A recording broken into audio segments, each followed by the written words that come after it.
Most recruitment companies are what I describe as lifestyle businesses. They create a good living and a good cash flow for the owner. And really the owner or the owners have created a job for themselves. And that's fine as long as it lasts. But really what you want to consider doing is building not only a cash flow environment, but building yourself an asset that has value, a value that somebody would pay for. And so I think that no matter what stage your business is, you should always have one eye on your exit. And often when I talk to people, they say, but I don't want to exit. And my answer is, well, you will one day.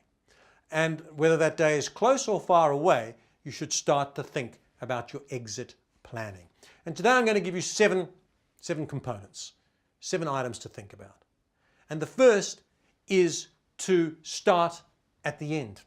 Sounds strange, but you should actually say to yourself, why would we sell? On what basis would we sell? What is the reason for selling? And you might be surprised because the answer may not be what you think, particularly if there's more than one shareholder. You'll find with a group of shareholders, there might be 2 of you who started a company or 3 who are now shareholders, that they're at different stages of life. Some might be older. Some might have a partner who has financial means. Some might be single parents. There's a wide variety of reasons or situations that need to be taken into account. And in my own experience, I sold a company along with 2 other founding shareholders, and one was 12 years older and his aspirations were quite different to the younger one. So you need to ask yourself, what are we trying to achieve? And what is the reason for exit? Yes, it's to get money, but do I want to stay on? Do I in fact want to merge and grow the business further? And you need to clarify that. And actually, it's tricky because shareholders might be close friends, they might be good colleagues, but sometimes it's a difficult conversation. So if it is a difficult conversation, get an outside mentor or a facilitator to help you work through these things. There's no commitment, it just needs to be worked through. So start at the end. What are we trying to achieve? And the second thing, at the same time, is to think about deal structure. You need to understand that no one is going to come along and give you a huge chunk of money and allow you to leave that afternoon. Almost always, unless it's a distressed sale of some kind, almost always there'll be an earn-out. And what are you prepared to accept? Are you happy to stay for 3 years? How much do you think your business is worth? If you've made the decision to sell your business, what is the value that you would put on it, and get advice as to whether that is achievable? And even if you're not about to sell and you're only sort of thinking vaguely about it, my advice to you is don't worry about building your business to sell.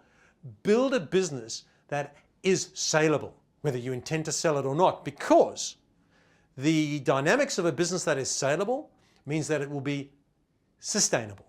It means that it will have the characteristics that will pump out big profits in good times and withstand a downturn. Those are the same characteristics that will give it value in a sales situation. So start at the end and plan accordingly. So many times I'm asked to come and talk to people who are thinking of selling their business. I'm on the board of a number of companies that have been through those sorts of conversations.